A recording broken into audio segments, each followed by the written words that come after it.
Are you coming to the tree? This prequel, it's what I feared, it's unnecessary. They could have cut off minutes, maybe up to 30. Are you coming to the tree? The Hunger Games, the Ballad of Songbirds and Snakes, not Snacks, no step on Snacks, is the latest installment in the long-running Hunger Games franchise. Okay, I say long-running. Actually, Suzanne Collins only did 3 books. They were mega popular. Lionsgate decided to split the 3rd book into 2 movies, and they made collectively about almost $3 billion worldwide. So after this series was on ice because there were no more books, Suzanne Collins made a prequel. And they said, here's a fucking ton of money. We want to buy the rights to it, and we're going to put $100 million towards this, and we're going to make bank dollar bills. Y'all, I would love to see a live feed of any movie executives trying to say dollar bills. Y'all, put that on pay-per-view. That would cover half the national budget. So anyway, if you're unfamiliar with the Hunger Games movies, basically there are 12 districts. There's the capital. There are 2... tributes from each district that are gathered to compete, and only one will survive. It's kind of like the Von Erich dynasty. Nevertheless, enough about that. If you are a wrestling fan, you hate me, and if you are a non-wrestling fan, you are very confused. So yeah, that's your lot right there. So the previous Hunger Games movies had Jennifer Lawrence and launched her into superstardom, Josh Hutcherson, Woody Harrelson, various others and everything. If you haven't seen the previous Hunger Games movies, you can watch this and not necessarily be lost, but it does help if you watch the previous movies because you get neat little tidbits and a little bit of an idea how Donald Sutherland, who played President Snow, became President Snow. Now, obviously, since this is set 64 years in the past, where the 10th annual Hunger Games are happening, obviously Donald Sutherland was not in this. The de-aging technology doesn't work all that well, and I don't think it would have been a very good idea. You have Tom Blyth, who plays, and I hate to call him this, but I keep reading the name as Anus Snow, so I'm just going to call him Snow, because Snow is much more mature. Why would anybody else read it as Anus? Clearly, I'm an immature individual. So you have Francis Lawrence, who directed Hunger Games Catching Fire, Mockingjay Part 1, Mockingjay Part 2, I Am Legend, and other stuff. Check out his IMDb page for the full list of his work. And written by Michael Arndt. He aren't able to do this. Little Miss Sunshine, Toy Story 3, Hunger Games 2, Star Wars Episode 7, and Michael Leslie with 2 S's for some reason, Macbeth, and the Assassin's Creed movie. You know, that video game movie that pretty much everybody forgot about once it came out. So, yes, you have Rachel Zegler, who is kind of sort of the, Katniss, I guess, somewhat. She's like, the one central character. They have to have a female lead, is what it is. And you have Peter Dinklage, who plays Casca Highbottom. And it's easy to overlook Peter Dinklage, and I'm just going to let that joke marinate for a second. A short shit named Highbottom. I'm sorry, I can't help but laugh at that. You have Jason Schwartzman, who's actually quite good, and Viola Davis, who is great in The Woman King, and has been great in a lot of stuff. More on that here in a bit. Okay, since it's a prequel, clearly they have to try and, add more exposition and more characters, and they try to, build this story. And how did Snow become the all-powerful leader of the capital? So, since it is set well before a lot of technology came up with the, craziness of the previous Hunger Games and all the other technology that they had, it's almost kind of retro, like this is almost back in the 50s with the TV, the screens, and stuff like that. It's kind of like what a 50s version of the future would have been, which I thought was a nice little touch. And the $100 million budget is actually the second lowest of the series. The first one had $78 million. I think the second one had $125 or $130. Third one had $125, and the fourth one had a beefy $160 million. So, it's set over 3 particular parts. This is just something I want to warn you. There's a little bit of a prologue of how things came to be, Snow and his cousin, and, how things really aren't going all that well in the districts.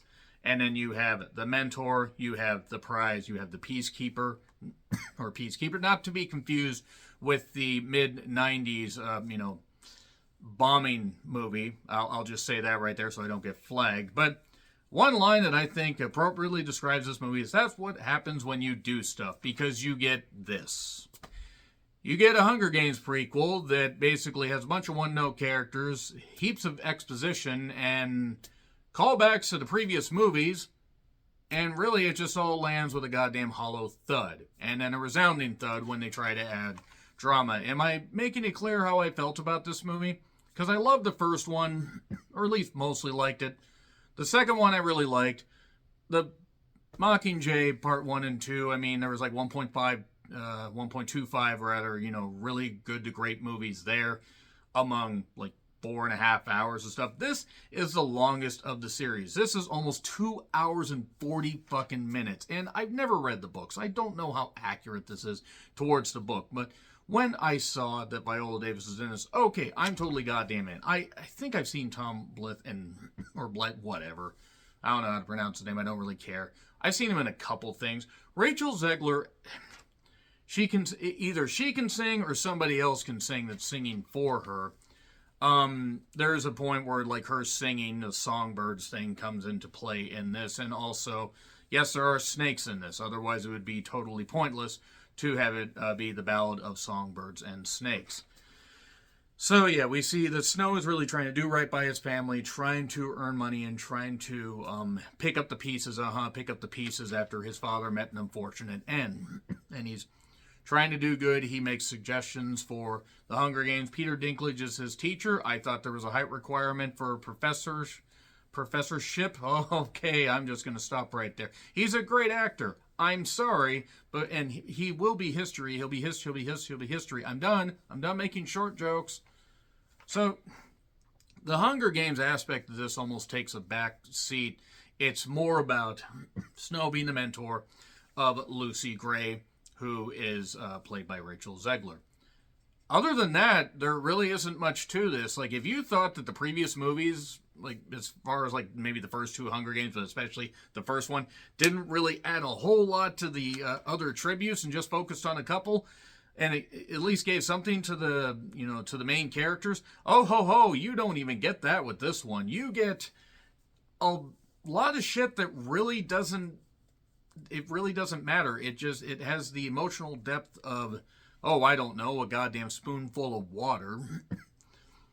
The actors seem to be sleepwalking through their stuff. The singing's nice. At times it looks cool, and yes, it's supposed to look retro because it's taking place 64 years before the Hunger Games that took place in the 2012 version. But my God, the camera work, the shoddy nature of this, the fact that some of the special effects look like shit, and they just threw characters out there just simply to just be killed, which is fine. That's the whole point of the Hunger Games. But then trying to focus on, Snow and, Lucy's, building, like camaraderie, it all feels hollow. They have the chemistry of basically two opposite sides of a magnet trying to like do this, and nothing really works. You also don't really get much more of a reason to care about Snow or find a reason why he became to be. I mean, yes, you understand why, you just don't care. Like, I feel like there was a necessity for a prequel to this prequel, so maybe we had an idea why Viola Davis's character was just ridiculous. That much I'm going to say right there. It's basically like she's almost a goddamn Bond villain with some of the ideas. She looks ridiculous. And I'm not saying the woman herself. I'm talking the way they present her. And the problem is nobody has any chemistry. Everybody just seems like they're acting on in a different movie, in a different universe, likely on a different entire plane of existence, maybe in an alternate dimension. Who goddamn knows? I didn't like this. I didn't like this at all. I didn't think that it was any good. I thought it plodded along. There were parts that were rushed, and then there were parts that just stretched out. They could have literally cut 30 minutes off of this goddamn thing, cut a couple subplots out, and you would have been just fine. You didn't care about any of the tributes. You didn't even really care about Lucy. They didn't really give you a reason to care about any of these characters. So I'm just going to leave it right there, and I'm going to get into spoilers that will not take very long because everything about this just, It's in theaters if you want to check it out. If you like the previous Hunger Games, maybe you'll like it. Maybe you'll be like me, and I know I'm like me. Who else would I be if I wasn't like me? It just didn't click. It didn't click at all. This is the worst entry in the series, and I worry that Suzanne Collins is going to feel the need to make another book. And you know what? If she's getting paid well, I'm glad. But hopefully the next book gets adapted into a better movie. So that's your warning right there. 3, 2, 1, and spoilers. So, the very beginning, there was rap, as our Lord and Savior Dr. Dre once said. We see the dark days. That's 3 years before the first Hunger Games. Snow and his cousin, and also you have their grandmother, who was in the others, by the way, and is a very terrific actress. The woman who plays her, that is. Not that particular character. It'd be weird to just pluck the character and put her in every single movie. That's what actors are for. Snow is bound, determined to earn money and honor his family's legacy. And then we get to the mentor. He has to mentor Lucy Gray. Finds out that she's really good at singing. She is adventurous, puts a snake down a girl's dress. Yet when I do that, I'm putting... Never mind. Let's just move on from that. Move on from that. The judge says I can't talk about that until the cases are settled. And then she gets and does this singing on this stage and everything. And that's when Snow's convinced that this will be perfect, that she's going to be the one to win this. And then Viola Davis literally shows up. She has one weird eye and one regular eye, and Dr. Wily type hair. She has a giant container of snakes, different colored snakes, that recognize scents, recognize, like things about people. So if something of yours is in there and they recognize your scent, they won't bite you, but otherwise they will attack you and everything, and more on that here in a bit. There's this one girl that tries to take the credit for what Snow did, and then she ends up, reaching in to get this piece of paper. She gets bit, she dies, seemingly, maybe, who knows. We never see her again. Snow comes up with ideas like, hey, let's do donations. Let's find a way to treat the tributes like human beings. That way you can continue the games, because the games aren't all that interesting and the districts aren't really watching all that much. And Peter Dinklage also, I'm sorry, but his character comes up a little short because he's just not that interesting. So, basically, we end up seeing how Snow tries to prepare Lucy. There's a bit of a bond. The romance aspect of it gets really forced. I mean, really, really forced, really quickly. And despite that, when we get to the games, just before that, there's a point, because it's an arena, it's not like a dome thing, it's almost like a Roman Colosseum deal. And there's rebel bombs. We want more, more, more. With a rebel yell, she wants more. Okay, enough of that. Basically, they blow a hole in the roof, but yet they're going to have the game still take place here. Jason Schwartzman's character is no Stanley Tucci as far as the presenter, the host of the Hunger Games. And each mentor is watching, and there's also a big cash prize. And Peter Dinklage is bound, determined to say, yeah, you're not going to get that. Mr. Highbottom, sorry, says you're not going to get that. Snow, you're not going to get that because I don't trust you. And also, if you cheat in these games, there are consequences. The drones are not technologically advanced. They're more like on, just big old fans and running in, and basically everybody just gives each other water, and then they start the games, and yeah, death happens. There's this one girl that I believe was either implied to be special needs, or actually the actress is, and I'm not knocking. But that seemed unnecessary, only because they didn't really flesh out anything about that character. There was a brief involvement between Lucy and this guy Jessup. Then he goes nuts because he gets rabies somehow. During the setup for this, though, sorry, too many pronouns, pal. Sorry, Vince McMahon. Snow gives Lucy some poison to put in his mother's old, makeup powder deal thing. And then she uses that when a bunch of balls of water are sent in on drones that attack the remaining people that are there, and they just get taken out. But, oh, you can't attack the tributes. No, I'm just sending water. And then she puts the poison in one of the bottles, but unfortunately a good person drinks it, and another guy freaks out, rips the flag down, buries the bodies underneath that. And then Viola Davis says, this is going on too long. I'm going to unleash my snakes, and she does. And then Lucy is singing to the snakes after everybody dies, But the reason that they aren't attacking her, they're wrapping around her, but they're not attacking her, is Snow put something of his with her scent in the snake thing before it got lifted up in there. So Lucy survives. Lucy is sent back to District 12, but oh ho ho, they find out that Snow did that, and he is exiled. Now he must become the Peacekeeper. One of the Peacekeeper, Grunt, and also he has a friend that's very, very rich. Sanus, I believe is his name. Not Seamus. There's not a shameful thing, Lobster Head. He had gotten injured during one point when he was trying to help one of the tributes or just crying about something. He was upset because he wanted to do good.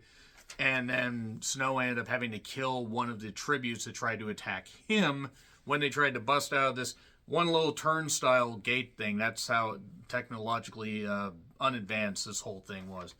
Literally, it's like, welcome to the subway. Oh, hello, Mr. Snow. Enjoy your trip. So yeah, the Hunger Games are over just before they even really began.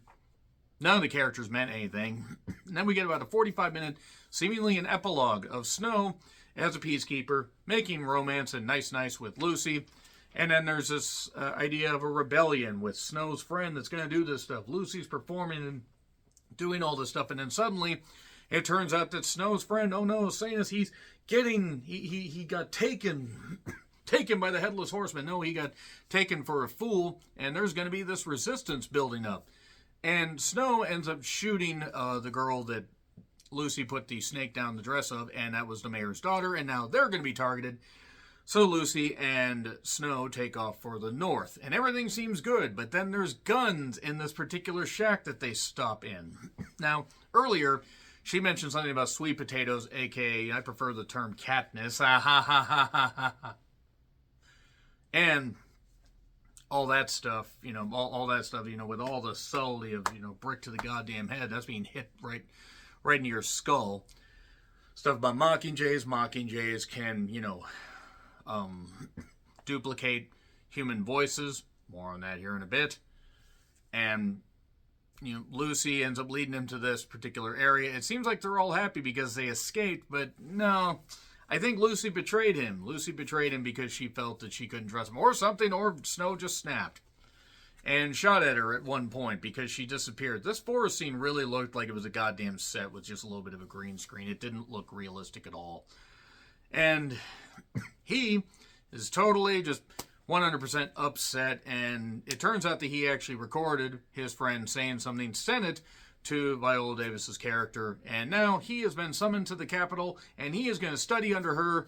And Peter Dinklage was all upset because he created the Hunger Games but didn't want to do it, and his father stole the idea, aka Snow's father, and then the Hunger Games were born. And then he drank something that was apparently supposed to be medicine, but it was poison. He dies, and Snow has risen to power.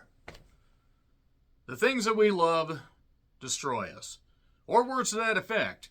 It was some kind of quote. I tend to try and tune quite a bit of this movie out. Yeah, this wasn't good. This was really, really boring. This was really boring. I'm going to say C. I'm going to say a C. I'm going to give it a C for this reason. There were at least enough halfway decent moments and, a few neat little Easter eggs. And there were moments that weren't bad, but I was all prepared to think this movie might be great. No, this wasn't. This was an unnecessary prequel. So that's all I have to say right there. So C, let me know your thoughts in the comments. Like, share, subscribe, Twitter handle in the description. I'm John Retlin. I'll see you soon.